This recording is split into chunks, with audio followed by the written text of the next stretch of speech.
नमस्ते स्टूडेंट, आप सभी का बहुत बहुत स्वागत है हमारे यूट्यूब चैनल विद्यापीठ ग्रेजुएशन क्लासेस में, जिसमें हमारा आज का टॉपिक है बीए के प्रथम वर्ष का मनोविज्ञान प्रथम प्रश्न पत्र, जिसका नाम है मनोवैज्ञानिक प्रक्रियाओं के मूल आधार। इसमें हमें कुल 10 चैप्टर पढ़ने हैं, जिसमें से पहले चैप्टर का नाम है मनोविज्ञान की ऐतिहासिक पृष्ठभूमि एवं स्वरूप। दूसरे अध्याय का नाम है व्यवहार के दैहिक आधार। तीसरे अध्याय का नाम है सांवेदिक एवं प्रत्यक्षण प्रक्रियाएं। चौथा अध्याय है प्रत्यक्षीकरण एवं प्रत्यक्षिक संगठन के नियम। पांचवा अध्याय है ध्यान, जिसमें प्रकार एवं निर्धारक हमें पढ़ना है। छठवां अध्याय है अधिगम, सीखना, जिसका अधिगम का अर्थ होता है सीखना, उसका स्वरूप एवं सिद्धांत। सातवां अध्याय है स्मृति, स्मृति में हमें पढ़ना है प्रकृति एवं प्रकार। आठवां अध्याय है हमारा विस्मरण, जिसमें हमें कारण एवं सिद्धांत पढ़ना है। नौवां अध्याय है संवेगों में शारीरिक परिवर्तन तथा सिद्धांत। 10वां अध्याय है अभिप्रेरणा का स्वरूप एवं प्रकार। प्रथम अध्याय मनोविज्ञान की ऐतिहासिक पृष्ठभूमि एवं स्वरूप के अंतर्गत हमें जो टॉपिक्स पढ़ने हैं, अब उसकी चर्चा करते हैं, जिसमें है मनोविज्ञान का अर्थ एवं परिभाषाएं, व्यवहार अध्ययन के मनोवैज्ञानिक उपागम, फिर है मनोविज्ञान का स्वरूप, मनोविज्ञान का क्षेत्र, मनोवैज्ञानिक अनुसंधान की विधियां, जिसमें से विधियां हैं निरीक्षण विधि, सर्वेक्षण विधि, प्रश्नावली विधि, प्रयोगात्मक विधि, साक्षात्कार विधि, वैयक्तिक इतिहास विधि। फिर है उद्दीपक प्राणी अनुक्रिया मॉडल। तो ये सब हमें प्रथम प्रश्न पत्र में पढ़ना है। अब हम दूसरे अध्याय की तरफ बढ़ते हैं। अध्याय 2 व्यवहार के दैहिक आधार, जिसके अंतर्गत हमें पढ़ना है केंद्रीय तंत्रिका तंत्र। केंद्रीय तंत्रिका तंत्र को 2 भागों में बांटा गया है, मस्तिष्क और सुषुम्ना। तो मस्तिष्क के अंतर्गत हमें पढ़ना है मस्तिष्क के भाग, मस्तिष्क के कार्य। दूसरा है सुषुम्ना, सुषुम्ना को हम मेरुरज्जु कहते हैं। सुषुम्ना के अंतर्गत जो मेरु तंत्रिका होती है उसे 2 भागों में बांटा गया है, अग्रमूल और पश्चमूल। फिर है मानव तंत्रिका तंत्र, जिसको कि 3 भागों में बांटा गया है, परिधीय तंत्रिका तंत्र, कपालीय तंत्रिका तंत्र और स्वायत्त तंत्रिका तंत्र। उसके बाद हमें पढ़ना अंतःस्रावी ग्रंथियां। अंतःस्रावी ग्रंथियों को 2 भागों में बांटा गया है, बहिर्स्रावी ग्रंथियां और दूसरा है अंतःस्रावी ग्रंथियां। मानव शरीर में पाई जाने वाली अंतःस्रावी ग्रंथियों को विभाजित करा गया है पूरे 8 भागों में, जिसमें से पहला है पीयूष ग्रंथि, दूसरा थायराइड ग्रंथि, तीसरा अधिवृक्क ग्रंथि, चौथा अग्न्याशय ग्रंथि, 5वां है पैराथायराइड ग्रंथि, 6वां है थाइमस ग्रंथि, 7वां है पीनियल ग्रंथि, 8वां है अन्य संरचनाएं जैसे त्वचा हो गया, जननी जनन ग्रंथि, आमाशय। उसके बाद हमें पढ़ना है स्नायु कोश यानी कि न्यूरॉन की संरचना, जिसके 3 भाग होते हैं, वृक्ष तंतु, जीव कोश, अक्ष तंतु। उसके बाद स्नायु कोश यानी कि न्यूरॉन के कितने प्रकार होते हैं ये हमें पढ़ना है, जिसमें से है पहला ज्ञानवाही स्नायु होते हैं, दूसरा क्रियावाही स्नायु और तीसरा संयोजक स्नायु। उसके बाद हमें पढ़ना है स्नायु कोश यानी न्यूरॉन के कार्य, इसके क्या कार्य होते हैं हमारे शरीर में। अब हम आते हैं अध्याय 3 की तरफ, अर्थात सांवेदिक एवं प्रत्यक्षण प्रक्रियाएं, जिसमें हमें पढ़ना है संवेदना का अर्थ एवं परिभाषाएं, संवेदना की क्या विशेषता होती है, संवेदना कितने प्रकार के होते हैं। उसके बाद आँख की संरचना, आँख की संरचना को 3 तहों में बांटा गया है, श्वेत पटल और कनिनिका, मध्य पटल एवं उपतारा और तीसरा है दृष्टि पटल। उसके बाद आँख की कार्यविधि, उसके बाद हम पढ़ेंगे त्वचीय संवेदना, जिसको हम त्वक संवेदना भी कहते हैं। उसके बाद है रासायनिक संवेदनाएं, उसके बाद है प्रत्यक्षण प्रक्रियाएं। अब हम बात करते हैं अध्याय 4 को।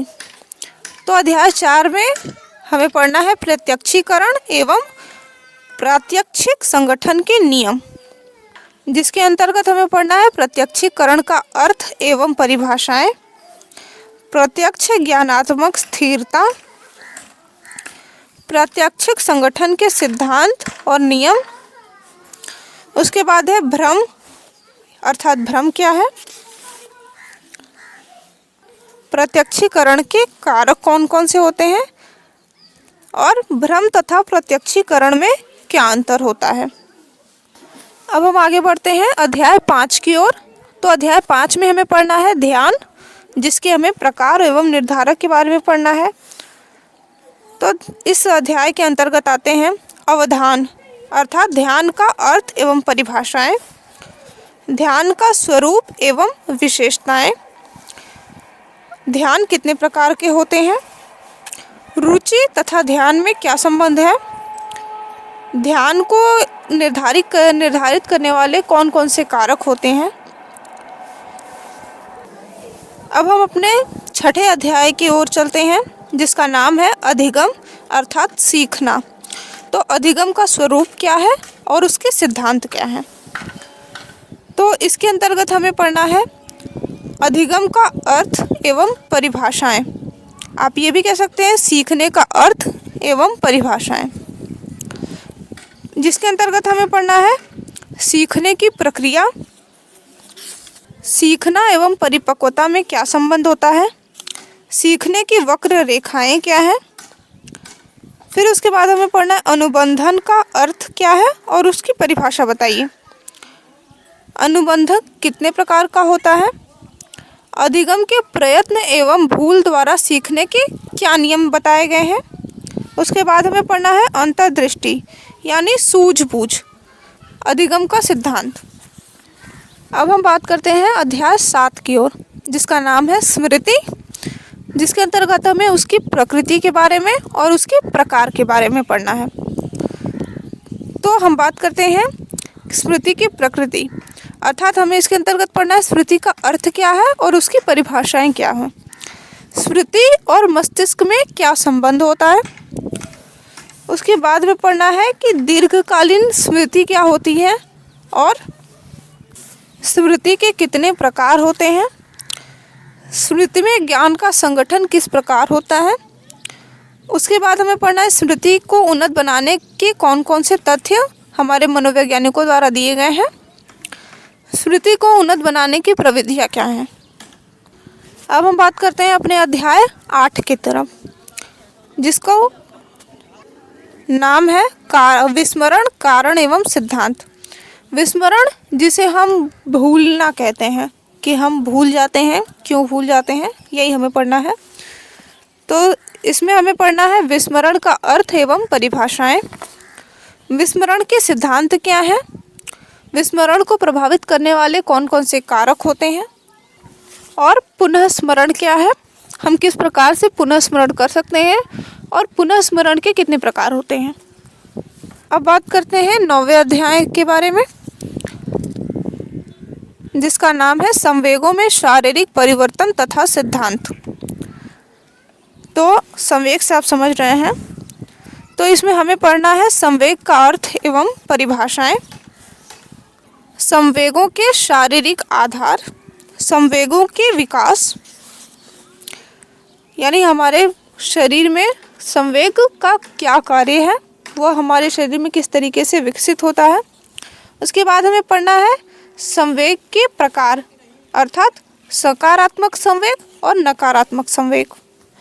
अब हम बात करते हैं अध्याय 10 की तरफ, अर्थात अभिप्रेरणा का स्वरूप एवं प्रकार, जिसमें हमें पढ़ना है अभिप्रेरणा का अर्थ एवं परिभाषाएं, अभिप्रेरणा के स्वरूप क्या है, अभिप्रेरणा को प्रभावित करने वाले कौन कौन से कारक होते हैं, अभिप्रेरकों के कितने प्रकार होते हैं, अभिप्रेरक का मनोसामाजिक आवश्यकताएं क्या हैं, अर्थात मानव को अभिप्रेरक की आवश्यकता क्या होती है। वैयक्तिक मनोसामाजिक अभिप्रेरणाएं। तो स्टूडेंट्स, हमने सीखा कि हमारे सिलेबस क्या है। बीए फर्स्ट ईयर का मनोविज्ञान का सब्जेक्ट का हमारा सिलेबस कौन कौन सा है, इसे आप नोट डाउन कर लीजिए और इसके नाम हम आपको डिस्क्रिप्शन बॉक्स में भी दे देंगे।